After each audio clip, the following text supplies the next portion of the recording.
dakilang araw na ito, naway madama natin ang tunay na diwa ng Pasko, pagmamahalan, pagkakaisa at pag-asa.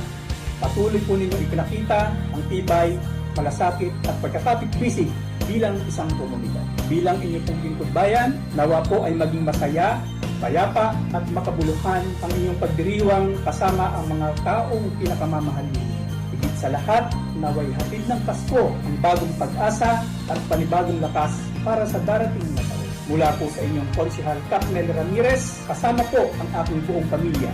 Maligayang Pasko at masaganang bagong taon po sa ating Mula sa Sangguniang Kabataan ng Mamburao, Sangguniang Bayan at mula sa aming pamilya, ako po ay bumabati ng isang maligayang Pasko at manigong bagong taon. Nawa, maging panahon ito ng pagkakaisa, pag-asa, pagmamahalan ng pamilya at patuloy na paglilingkod sa kabataan at komunidad. Muli, mula sa pamilya Barrera Alcaide, nawa matanggap ninyo ang lahat ng pinakamaganda at pinakamabuting biyayang handog ng Kapaskuhan. Ako po ay bumabati ng isang maligayang Pasko at maligong bagong taon sa inyong lahat. Muli po ang aking pong hiling na sana po sa taong 2026 ay mabigyan po tayo ng malakas na pangatawan ang bawat isang katutubong Pilipino at mamamayang Pilipino dito po sa bayan ng Mamburao.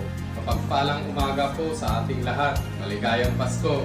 Naway punuin ng pag-ibig, saya at pagpapala ang ating mga tahanan sa okasyong ito.